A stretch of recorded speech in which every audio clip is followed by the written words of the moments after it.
DJ처럼 상대방도 용서하고 그런 정치를 하는 큰 정치인이 거의 상임시대 이후에 대한민국에 없습니다. 상임시대 이후가 지나고 난 뒤부터 유 장관 말씀하시는 대로 그런 큰 정치를 하는 사람이 없어요. 전부 권력만 잡으면 상대방을 짓누르고 하던 시대가 지금까지 이어져 오고 있는 겁니다. 그런데 그 앞에 시대에는 그러지 않았는데 지금 그런다. 그 논리가 맞지 않죠. 그래서 지금 하는 거는 이건 국민의 판단에 맡겨야 됩니다. 지금 트럼프처럼 아주 그 추잡한 범죄로 기소돼가지고 그걸 정치적인 박해라고 막 그 미국 보수 진영을 흔들고 하는 작태나 온갖 문제로 지금 수사가 기소된 분이 그걸 갖다가 트럼프식으로 똑같이 그런 식으로 대드는 거나 다를 바가 뭐 있어요. 전혀 다릅니다. 완전 다릅니다. 예. 똑같아요. 2017년도에는 국민의 신뢰를 못 받았어요. 2022년도에는 당원의 신뢰를 못 받았어요. 그래서 한 번은 국민의 신뢰를 못 받았고 한 번은 당원의 신뢰를 못 받았어요. 그래서 3년 동안 한번 있어보고 예. 그 뒤에 답변하는 게 맞겠죠. 예, 두 가지 신뢰를 다 받아야 될 것 같다. 통상으로 그렇죠. 예. 이해가 된다. 예. 우선 당원 신뢰를 받아야 후보가 될 거 아니에요. 그죠? 그다음에 이제 국민 신뢰를 받아야 되는 거죠. 그렇죠. 지난번에는 당원들을 투표해서 지셨잖아요. 그렇죠. 여론조사에서는 이기시고. 그러니까 제가 아까 그거 물어봤을 때 내 같으면 만나지라고 못 하시는 이유가 그렇죠. 예. 당원 신뢰를 받아야 되기 때문에 그런데 그런 답변을 하는 게 우리 당원들은 대부분 그런 생각을 하죠. 예, 실제로. 그럼 네가 마셔야지. 아니 근데 그건 내가 하는 일도 아닌데 뭘 나한테 그래요.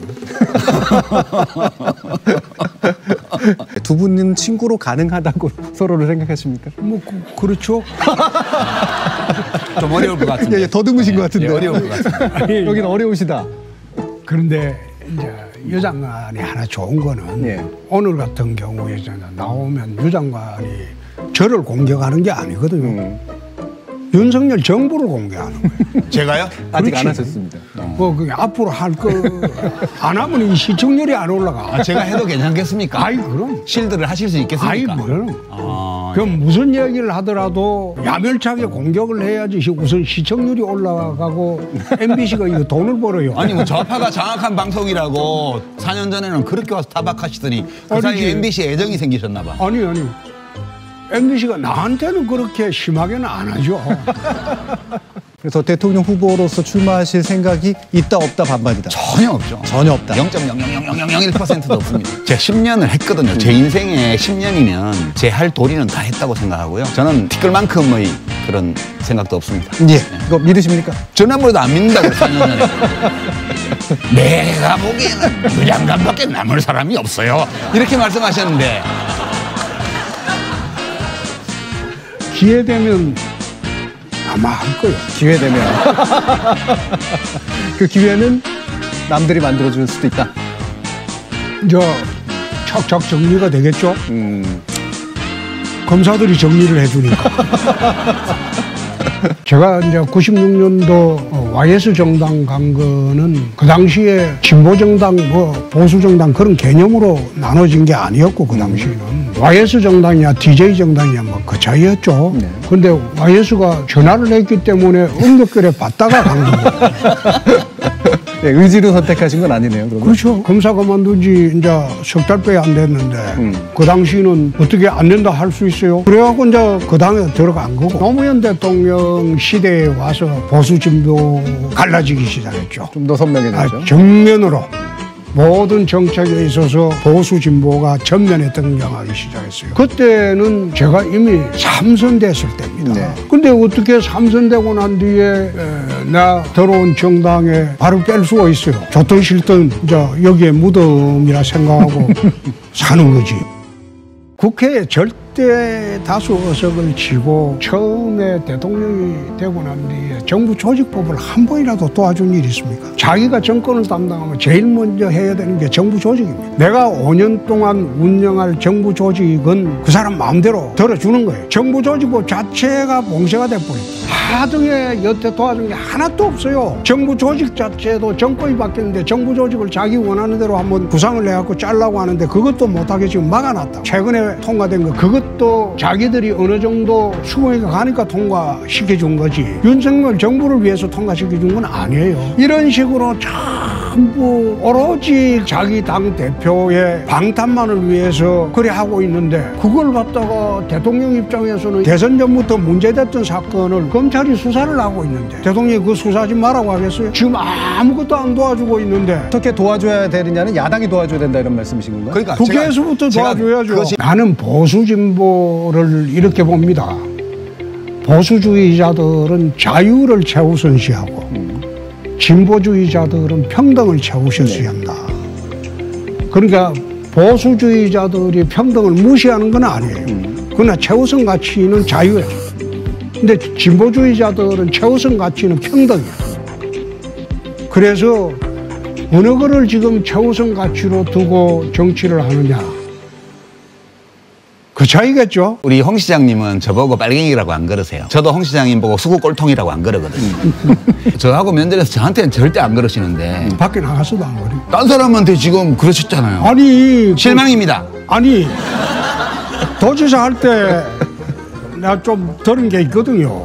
경남지사 할 때. 아무리 그렇다 하더라도요. 아니 그래 뒤에 와서 오고 나 오는 줄도 몰랐는데 뒤에 마이크 갖고 따라와가지고 그런 게 파렴치한 짓이 어디 있었겠냐. 원래 언론은 그런 거예요. 정도 언론은 그렇게 하지 않는다 이 말이에요. 이 세상에 정도 언론만 있으면 얼마나 세상이 깔끔하겠어요. 그렇지 못한 게 인간 세상이잖아요. 그러니까. 그거 알고 지금 정치하시는 거잖아요. 지난번에 그 MBC나 나를 취재한 기자는 정도 언론 아니네. 예, 뭐 보기에 따라 그럴 수도 있죠.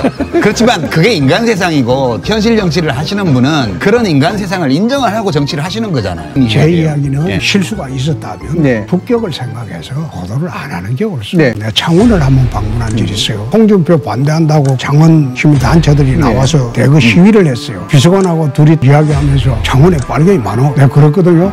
그 뒤따라오던 어느 기자가 그걸 옆에까지 딱 따라와 녹음을 했어. 그 녹음으로 기사를 만들었어요. 내가 지난번에 MBC 하는 거 보고 내가 그 생각을 했어요. 그게 비일하죠. 그렇게 하면 안 된다. 그거 하면 안 되죠. 상식이 어긋나지. 그런 짓은 하면 안 되지. 내 창원에 빨갱이 많아 이 소리 했다가 인터넷 나고 막 시끄러웠는데 한 달 전이니까 창원에 그 빨갱이 간첩행위 하다가 후속돼가지고 그 빨갱이들한테 북한에서 콩카콜라 개점 폭파하라고 지시하고 그거 나왔잖아요 이번에. 그때 지나가는 소리다 한 게 그게 사실로 판명돼. 시장님.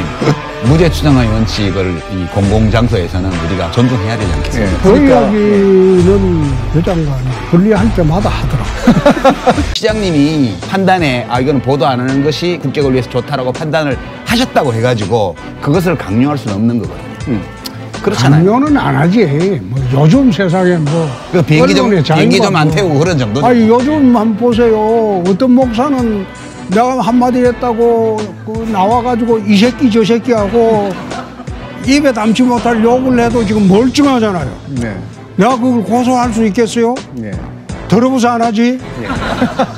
자, 이 욕설은 그러니까 요즘 그런 파인데 무슨 거기에 기자들을 어떻게 이야기할 수 있습니까? 그렇죠. 양식만 기대하는 그렇죠. 거지. 야당과 좀 대화를 했으면 좋겠어요.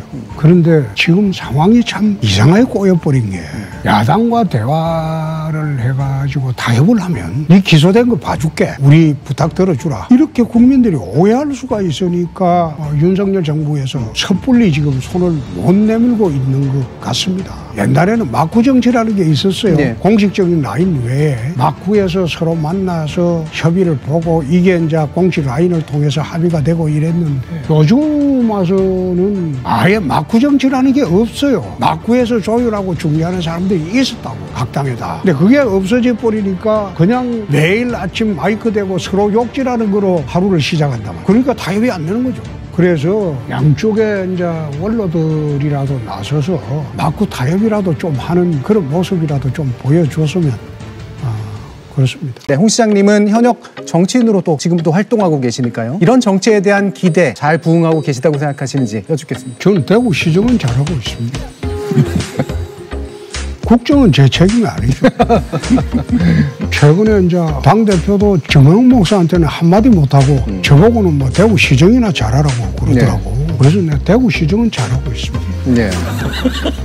대구시정에 대한 불만이나 아니면 기대 같은 것도 혹시 들어보셨나요? 대구시가 사실 몰락을 한 지가 30년이 됐습니다. GRDP가 17개 자치단체 중에서 꼴찌입니다. 대구 시민소득이 울산 시민소득의 3분의 1입니다. 그만큼 몰락을 했습니다. 대구시가 조선시대부터 일제강점기까지 한반도의 3대 도시였어요. 서울, 평양 다음에 대구였어요. 지금은 남한에 한정해 보더라도 인천에도 밀리는 네 번째 도시가 되어버렸어요. 대구시가 다시 한번 벌떡 일어서는 기반을 마련하는데 지금 진력을 다하고 있습니다. 청춘의 특권이 저는 늘 꿈이라고 생각합니다. 꿈을 잃어버리면 청춘이 아니고 이거는 이제 노인 세대로 넘어가는 거죠. 아무런 이제 의미 없는 시대가 돼버려요. 그건 70이 넘어도 80이 돼도 꿈을 갖고 살면 나는 청춘으로 봅니다. 젊은 시절의 꿈이라는 거는 얼마든지 다른 거로 자기 원하는 거로 꿈을 꿀 수 있어요. 저 같은 경우는 제일 처음에 중고등학교 때는 의사가 되려고 했죠. 이과를 가가지고 의사 시험을 보려고 했는데 아버님이 합격해야 된다고 육사 가라고 했어요. 육사 시험을 또 봤어요. 그리고 육사 합격하고 기다리고 있다가 이제 집안에 아버지가 경찰서 끌려가서 가혹하게 당하는 거 보고 에라이 검사해야 되겠다. 말하자면 그 꿈이 몇 달 사이에 세 번이나 바뀌더라고요. 그렇게 꿈을 가지고 그 꿈을 이루려고 매일같이 노력하며 사는 게 그게 인생의 나는 보람이라고 생각합니다. 뭘 묻고 살 거냐 학과에 구애되지 말고 얼마든지 그 길은 열려 있는 거죠. 요즘 뭐 과가 무슨 의미가 있습니까?